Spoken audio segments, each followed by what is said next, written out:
20 minutes south of London, Ontario, there's a city that built itself on steel rails and never lost the character that came with them. This is St. Thomas, the railway city. And for buyers priced out of London or simply looking for a small city feel with big city access, it might be the best kept secret in Southwestern Ontario real estate.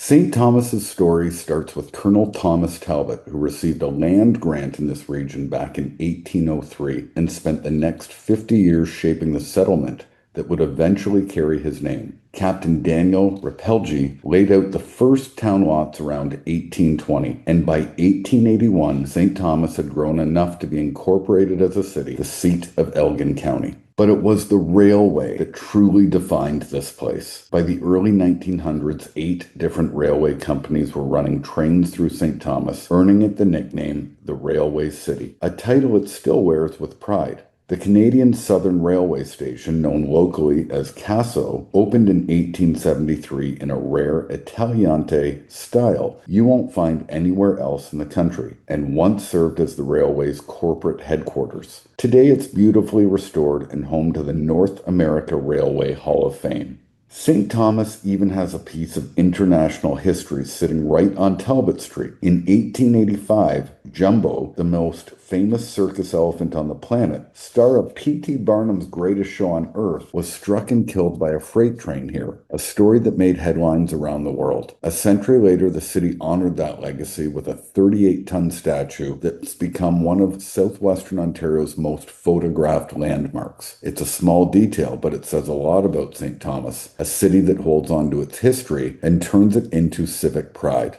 Families relocating to St. Thomas have real options in terms of schools. On the public side, the Thames Valley District School Board operates 3 main high schools. Parkside Collegiate Institute, the city's largest, which also runs the only French immersion secondary program in Elgin County, Central Elgin Collegiate Institute, and Arthur Voden Secondary School. Supported by a network of elementary schools across the city, Catholic families are served by the London District Catholic School Board, anchored by St. Joseph's Catholic High School. And for families thinking beyond high school, Fanshawe College operates a campus right here in St. Thomas and Elgin. St. Thomas sits in the heart of Carolinian Canada, one of the most biodiverse ecosystems in the country, and the city makes the most of it. More than 700 acres of combined parkland, conservation areas, and trails. Pinafore Park is the crown jewel, 90 acres first developed in the 1890s, with roughly 20 acres of cultivated gardens, century-old pavilions, tennis courts, a ball stadium, and a summer concert series under the Bandshell. For something you won't find anywhere else in the country, there's the St. Thomas Elevated Park, Canada's first elevated park built on a former rail trestle nearly 100 feet above the Kettle Creek Valley and connected to the Trans-Canada Trail. Add in Waterworks Park to the north, a walkable downtown built around Talbot Street, and a growing collection of street murals, and St. Thomas delivers a small city lifestyle with real depth to it.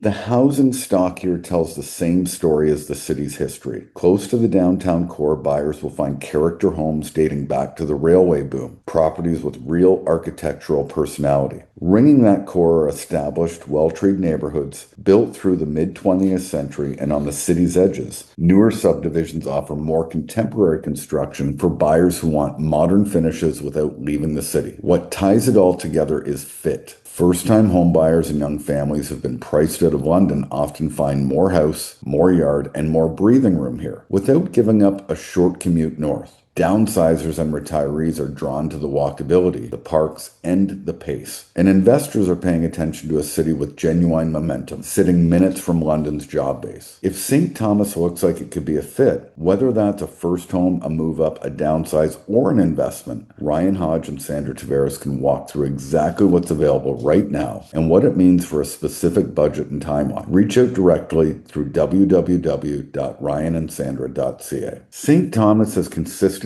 stood out as one of the strongest small city markets in the London and Elgin County region, a place where demand has held up well over time thanks to its mix of affordability relative to London, genuine character housing stock, and quality of life. For buyers and sellers trying to understand where St. Thomas fits in the bigger regional picture, having a broker who watches both markets closely, London and St. Thomas together, makes a real difference. For Ryan Hodge, St. Thomas isn't just another market on the map, it's family. Many of Ryan's family members are originally originally from St. Thomas, and years ago, his grandparents owned and operated the Sleepy Time Motel right outside of the city. That kind of connection runs deeper than research. It means understanding St. Thomas the way someone who grew up hearing its stories understands it. Not just a place to sell homes, but as a community with real roots for Ryan's own family. St. Thomas, Ontario, the railway city, 20 minutes south of London, and a market Ryan, Hodge, and Sandra Tavares know from the ground up. Whether it's buying, selling, or just figuring out where St. Thomas fits into a bigger real estate plan, reach out at www.ryanandsandra.ca to start the conversation.